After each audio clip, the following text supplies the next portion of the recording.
À l'occasion de la célébration aujourd'hui de la 26e édition de la Journée africaine de la statistique, l'Institut national de la statistique a organisé ce matin une journée porte ouverte. On en parle dans cette édition.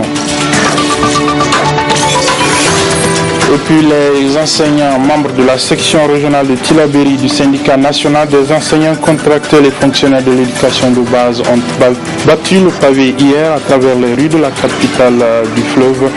Une manifestation en soutien à leur mouvement de revendication, de satisfaction de leurs revendications. Mesdames, Messieurs, bonsoir à toutes et à tous. Bienvenue dans cette session d'information sur la télévision Labari. Nous sommes vendredi 18 novembre 2016. Débutons par ce point de presse de la Direction générale de la police nationale du Niger, un point de presse pour démentir les informations et ou rumeurs qui circulent depuis quelque temps dans la capitale Niamey, faisant état de la circulation dans la ville de Niamey d'un véhicule bourré d'explosifs, mais également des informations faisant état de l'imminence d'attentats terroristes dans la capitale nigérienne.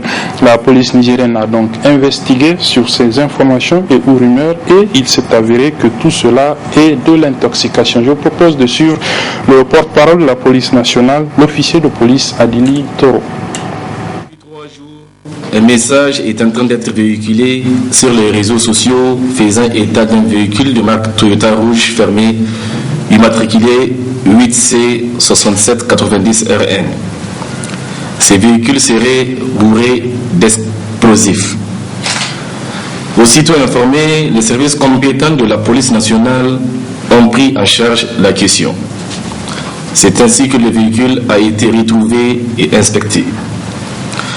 Il ressort de cette inspection que le véhicule ne contient aucun explosif et qu'il est d'ailleurs même hors d'usage depuis plus de 6 mois. Sur la même période, un autre message a été envoyé à des autorités nigériennes faisant état de l'imminence de 3 attentats dans la ville de Niamey. Ce mêmes messages a été transmis aux autorités béninoises par la même personne du nom de Idrissa Kamara qui prétend être de la région de Kidal au Mali. Après recoupement avec les collègues des services de sécurité du Mali, les conclusions tirées nous révèlent que nous avons affaire à une tentative d'escroquerie. Ces messages ainsi véhiculés, il faut le dire, n'ont aucun fondement. Donc, nous demandons aux populations, tout en restant vigilantes, de ne pas succomber à une psychose délibérément cherchée par ceux qui véhiculent de pareilles informations. Les forces de défense et de sécurité continuent de veiller à la sécurisation des personnes et des biens sur l'ensemble du territoire national.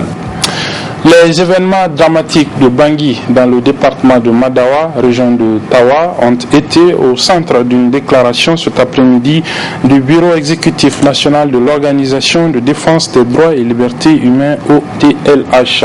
L'organisation donc de la société civile demande aux acteurs du monde rural de régler pacifiquement leurs différends, mais demande surtout aux victimes de ces événements du 1er novembre dernier de saisir les juridictions pour que justice leur soit rendu. Je vous propose de suivre le résumé de la déclaration avec nos reporters Ibrahim Abdou et Adamou Soumana. La présente rencontre a permis aux membres de l'Organisation de défense des droits et libertés humains de se pencher sur les récurrents conflits entre agriculteurs et éleveurs survenant au Niger depuis près de 3 décennies, notamment celui enregistré le 7 novembre dernier à Bangui, département de Madawa. Ainsi, après avoir dégagé un constat amer sur les conséquences engendrées par ces conflits, l'ODLH condamne énergiquement 1. L'absence, le retard ou la rétention des FDS sur le théâtre des événements. 2. L'absence ou la faiblesse des sanctions judiciaires à l'endroit des auteurs, co-auteurs et complices de telles infractions. 3. L'indifférence des autorités au sort des survivants, alors que ces mêmes autorités sont toujours promptes à mobiliser des tonnes de vivres et matériels, ainsi que de grosses sommes d'argent lorsqu'il s'agit d'inondations ou d'incendies du moindre hameau. 4. l'acharnement sadique qui prend des allures d'un génocide ou d'une extermination sur une seule communauté. 5. Le mutisme et la passivité de la société civile et des formations politiques au Niger sur la question.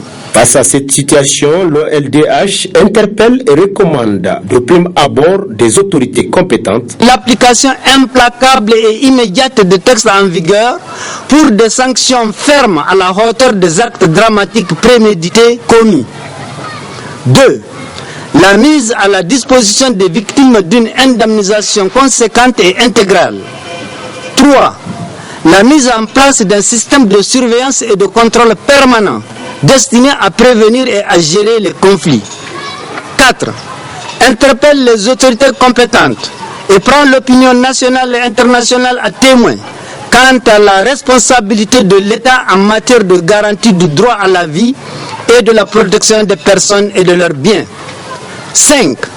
Attire l'attention afin que la négligence face à cette situation n'ouvre la porte de recrutement dans les différents groupes armés ou la porte à une quelconque déliquescence. À l'endroit de la société civile, le DLH interpelle les ONG, en particulier des droits de l'homme, sur leur devoir de réaction en pareille circonstance. 2. S'étonne de leur mutisme et passivité au regard d'une situation dramatique et délicate pour l'unité nationale. 3. En appelle à un front commun de tous ceux et toutes celles qui sont convaincus de l'urgence d'un plaidoyer pour la sécurité et la coexistence pacifique des communautés au Niger. À l'endroit des communautés, le DLH interroge les agresseurs sur les valeurs du cousinage, de l'humanisme et de leur foi en Allah, tant crié sur tous les toits. Nous, la posture de tolérance et de coexistence pacifique adoptée par la communauté des victimes et lui recommande, en dépit de tout, le recours avec fermeté et endurance aux lois de la République. Appelle à une mobilisation générale de tous les citoyens épris de justice et de paix pour l'effectivité d'un véritable état de droit au Niger.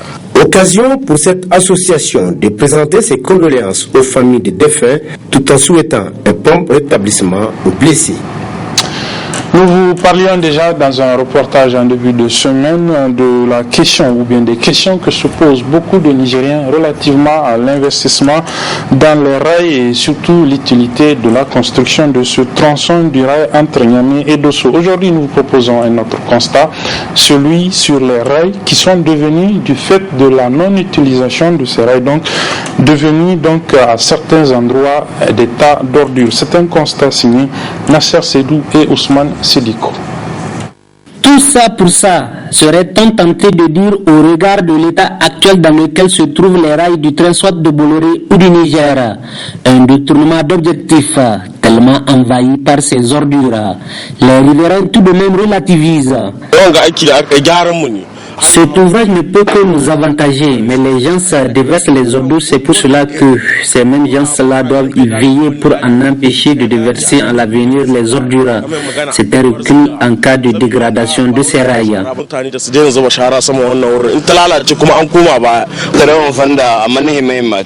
Ce n'est pas normal qu'on en fasse un dépotoir, car tel n'est pas le cas. Les gens doivent y aller plus loin pour déverser leurs ordures, mais ainsi ils en ont obstrué toutes les voies et ce sur une longue distance.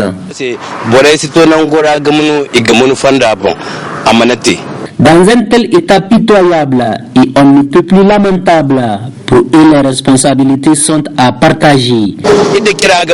La gestion des ordures incombe à tous, surtout nous les hommes, aussi bien les épouses, à partir du moment où il y a des endroits bien indiqués. Faute de dépotoir, la mairie y est pour beaucoup dans cet état actuel des choses.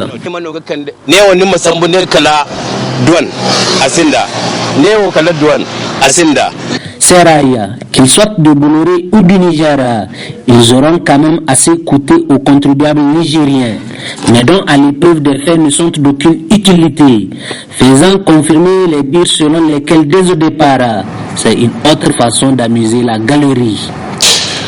C'est l'un des titres de cette édition. Aujourd'hui, 18 novembre, c'est la journée africaine de la statistique. C'est la 26e édition depuis son instauration. Pour la célébrer ici au Niger, l'Institut national de la statistique a ouvert ses portes. L'ouverture de ces journées portes ouvertes a été présidée par les autorités, comme a pu le constater notre équipe de reportage composée d'Aboubakar Souley et Nafissa Zakou.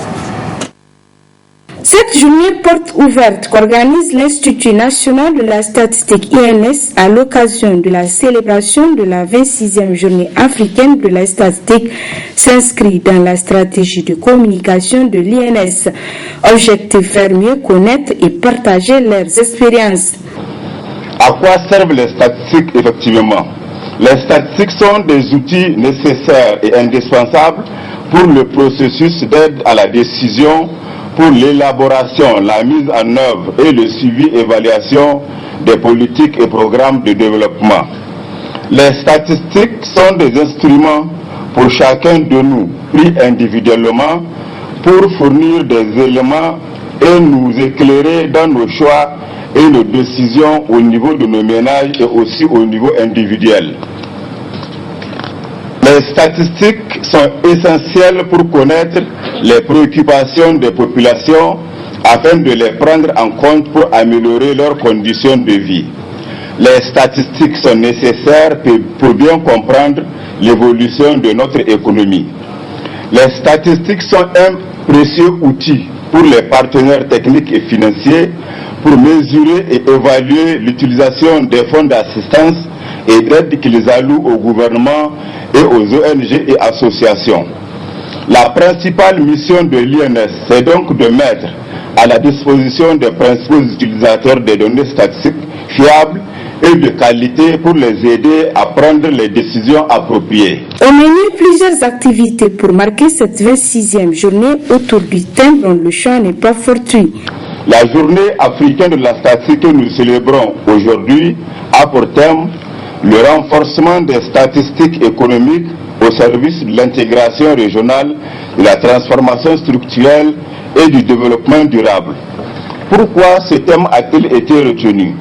C'est pour que les INS continuent de sensibiliser le public à l'importance des statistiques à tous les niveaux de la vie socio-économique. Pour bien souligner que l'intégration économique est le passage obligé pour un développement harmonieux de l'Afrique, pour indiquer que des statistiques économiques de haute qualité sont indispensables pour réaliser la transformation économique de notre continent à travers une intégration régionale réussie. Pour marquer la célébration de la 26e journée africaine de la statistique, l'INS a choisi cette année d'organiser 2 conférences autour de la thématique des statistiques économiques. En marge de cette journée, un concours des jeux mathématiques a été organisé dont les lauréats ont été récompensés. Enfin, les participants ont eu droit à une visite guidée des stands où sont exposés des produits de l'INS et de ses partenaires. Le collectif des diplômés en douane, recalé lors du dernier concours d'intégration dans le cadre des douanes, revient avec de nouvelles révélations sur les irrégularités qui ont marqué ce concours. Ils l'ont fait savoir ce matin dans une déclaration à la devanture de l'école dans laquelle ils ont été formés, l'ENAM, l'École nationale d'administration et de la magistrature. C'était en présence de nos reporters Nasser Seydou et Asmaou Seydou. Nous portons à la connaissance de l'opinion. Ils reviennent à la charge à travers une déclaration. Ce sont les diplômés en douane victimes d'éviction des résultats du concours de recrutement du 23 au 24 juillet 2016. Concours qui ne cesse de révéler au jour le jour autant d'impairs. L'administration des douanes a fait retirer par arrêté numéro 444/MF/DGD/DRH du 9 novembre 2016 4 noms dans la liste des candidats déclarés admissibles. Ce fait ne peut être qualifié que de frélatage, car ayant agi en toute conscience et en connaissance parfaite des règles. Par cet acte, l'administration des douanes reconnaît scrupuleusement et sans vergogne la félonie de la commission de délibération et donne par conséquent raison à notre remontrance. Alors, pourquoi ne pas tout simplement de faire ce résultat à l'instar des autres comme celui des finances, de la santé, de l'intérieur, ou au mieux, demander le recrutement de tous les diplômés en douane qui ne sont que 150 à cette date. Ces chiffres, eux-mêmes dérisoires au vu de l'effectif actuel de la douane comparé à l'immensité du territoire douanier nigérien, soit moins de 1300 agents pour une superficie de 1267 000 km². Pourtant, le besoin se fait durement ressentir, surtout en ressources humaines. Eu égard à ce qui se précède, vous conviendrez avec nous que la douane nigérienne a un besoin crucial en ressources humaines, surtout au vu de nouvelles exigences économiques du pays qui placent la douane au centre de la mobilisation des ressources. Il est indéniable. Pour y parvenir, la douane a besoin de moyens humains conséquents et qualifiés. En conséquence, nous demandons au gouvernement, en particulier le ministre en charge de l'économie et pris de justice, soucieux de la mobilisation de recettes, de tout mettre en œuvre pour établir la justice et de veiller à ce que la volonté du président de la République, qui est de réduire considérablement le taux de jeunes au chômage, soit une réalité par l'ouverture d'un concours de recrutement direct de l'ensemble des diplômés en douane au chômage. Pour ces diplômés, même si comparaison n'étant pas raison, augure les mêmes réalités d'autres pays. Aucune justification pour ne pas recruter dans les services douaniers.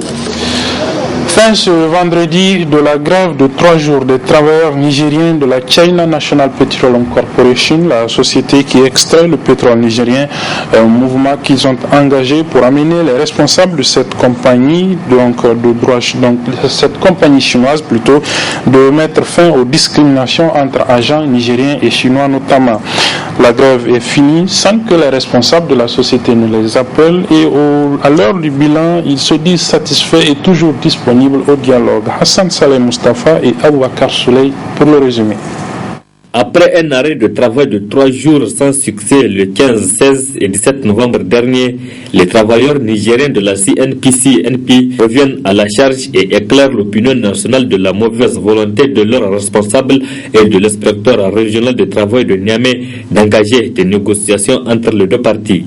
Toujours sur le statu quo, jusqu'à l'heure actuelle où nous vous parlons, nous n'avons pas été appelés pour l'ouverture des négociations.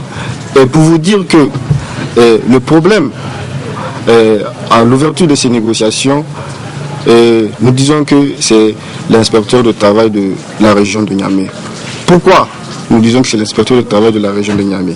Nous avons fait cas d'une conciliation qui a été signée en date du 16 septembre 2016. Conciliation dans laquelle toutes les parties avaient signé et l'inspecteur du travail de la région de Niamey lui-même a signé cette conciliation dont nous allons vous montrer le PV de conciliation. Et dans le PV de conciliation, les camarades délégués du personnel ont bien mentionné qu'ils souhaiteraient que le cadre de négociation se réunisse avant la fin du mois de septembre. Et ce qui, jusqu'au jour où nous parlons aujourd'hui, n'a pas été fait. Donc, alors que l'inspecteur du travail était censé convoquer cette négociation, jusqu'à preuve de contraire, nous n'avons reçu aucune correspondance nous invitant à une conciliation. Les travailleurs nigériens de la CNPC affichent leur disponibilité pour trouver des solutions à leurs différentes revendications qui se résument à la discrimination dans le traitement salarial, le harcèlement et les intimidations. Vous n'êtes pas sans savoir que les camarades ont reçu des avertissements et blâmes par rapport à un jeu.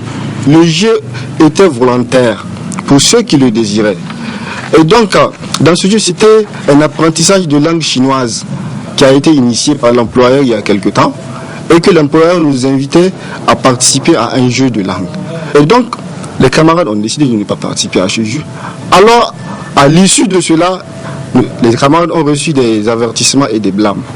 Comment un jeu qui à l'origine même était facultatif et volontaire, comment peut-il être considéré comme faute en matière de travail? Et nous avons saisi l'inspecteur du travail par rapport à cela pour demander l'obligation de ce jeu en matière de travail. Et l'inspecteur du travail nous a répondu. 3 semaines après, nous précisons, 3 semaines après notre correspondant, l'inspecteur nous a répondu.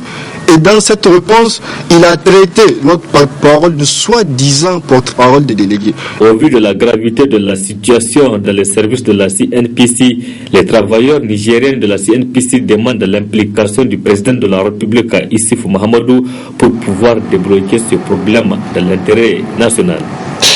Nous vous le disions également dans les titres, les militants membres du syndicat national des enseignants contractuels et fonctionnaires de l'éducation de base de la section régionale de Tillabéri ont battu le pavé hier dans les rues de la capitale du fleuve.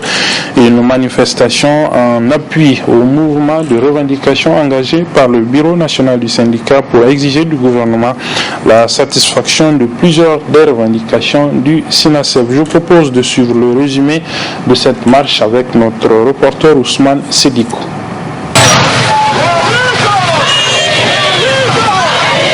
À l'appel, ils y ont massivement répondu toute activité cessante. Une véritable démonstration de force à travers une telle mobilisation. L'initiative émane du directoire Cause Niger et SINASEF pour la défense des intérêts des enseignants, car c'est un constat des plus amers qui se dégage. Constatons l'incapacité notoire du gouvernement de la 7e République à conduire à bon port l'école nigérienne qui est gérée dans la démagogie, car les actes jurent avec les propos. En effet, la léthargie et l'effritement du système éducatif nigérien, tout comme la misère des enseignants, n'ont d'égal que le mépris et la fuite en avant des responsables en charge de l'école nigérienne.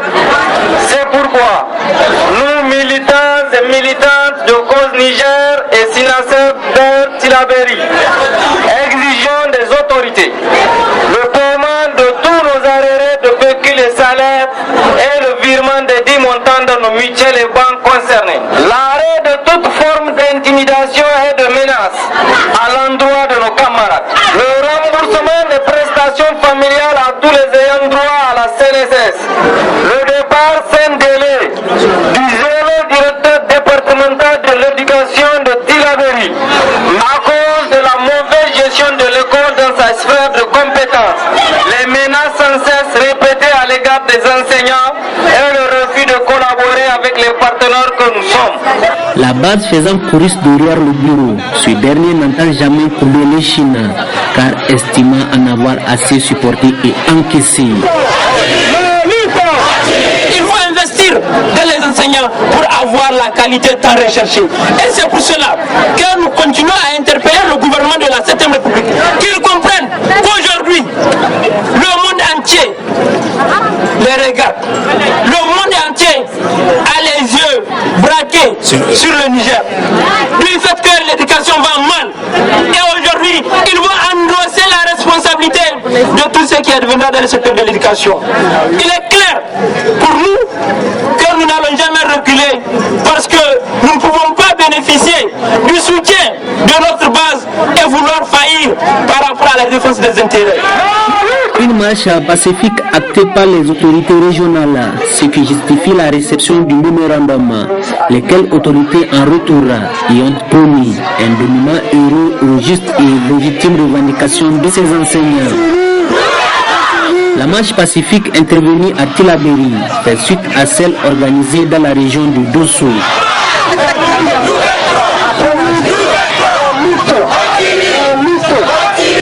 Voilà, restons à Tillabéri pour refermer cette édition et toujours dans le secteur social avec ce congrès ordinaire du syndicat national des travailleurs du commerce, le Centracom, le 8e congrès ordinaire donc du syndicat qui s'est ouvert ce matin à la salle de réunion du gouvernorat de la région de Tillabéri. Le thème du congrès est quelle stratégie pour une meilleure gestion des ressources humaines dans les entreprises. Ce congrès va permettre le renouvellement du bureau. Résumé de l'ouverture de ce congrès avec nos envoyés spéciaux chez Bouguisso et Nasser Dantofo. C'est pour répondre pleinement à sa mission, celle de défense des intérêts matériels et moraux de ses militants, que le Centracom, le syndicat national des travailleurs du commerce, a choisi pour ce 8e congrès ordinaire le thème « Quelle stratégie pour une meilleure gestion des ressources humaines ?» Ceci pour assurer aux entreprises une meilleure rentabilité, tout en assurant une bonne gestion des carrières des travailleurs. Ce thème du 8e congrès n'est pas le fait du hasard. Car la gestion des centres de ressources humaines, la formation professionnelle continue, article 24 du Code du travail, et des plans de carrière adaptés ne sont pas effectifs afin de mettre les travailleurs dans les meilleures conditions de travail, de promotion et de qualification professionnelle continue dans nos entreprises. Notre but est d'amener les administrations à adopter des plans stratégiques RH appropriés pour une gestion saine et responsable des ressources humaines pour la stabilité des emplois et la performance des entreprises. Au-delà de la pertinence du thème, le respect des instances statutaires a été salué par la Confédération nigérienne du travail CNT, sa centrale d'affiliation. En organisant ce 8e congrès, le Centracom vient de montrer à la face du monde qu'au-delà de sa position de membre fondateur de la CNT, il est aussi respectueux des textes qui le régissent. Ce qui explique la place combien importante que vous occupez sur l'échiquier syndical nigérien. D'ores et déjà, la Confédération nigérienne du travail CNT compte sur vous pour remporter les élections professionnelles en vue. Les travaux du présent congrès s'ouvrent à un moment où le front social est extrêmement tendu. En effet, il n'est un secret pour personne que notre pays vit une période très difficile marquée par des vives contestations et revendications tout azimuts. Assurer le plein épanouissement des travailleurs, une préoccupation des autorités de la 7e République. Le thème de votre 8e congrès ordinaire est d'une pertinence capitale car il répond parfaitement au programme de renaissance acte 2 de son Excellence M. Issouf Mamadou, président de la République du Niger, chef de l'État dans le cadre de la modernisation du travail dans les entreprises. La mise en œuvre de votre thème requiert donc la pleine participation de tous en tant qu'acteurs dans les entreprises, notamment sur l'axe de la mobilisation des ressources humaines suffisantes et de qualité. C'est pourquoi je me réjouis de vous demander que les débats soient faits autour des thèmes centraux de votre congrès et surtout le rôle et la responsabilité des syndicats dans la vie professionnelle du travailleur. À ce congrès, le Centracom aura donc à passer au peigne fin son statut et règlement intérieur ainsi que l'élection d'un nouveau bureau exécutif national et formuler des recommandations et résolutions dans le cadre de l'amélioration des conditions de vie de ses militants. Voilà, c'est sur ce que se referme cette édition. Mesdames, Messieurs, merci de l'avoir suivi. Très bonne suite des programmes sur la télévision Lavari.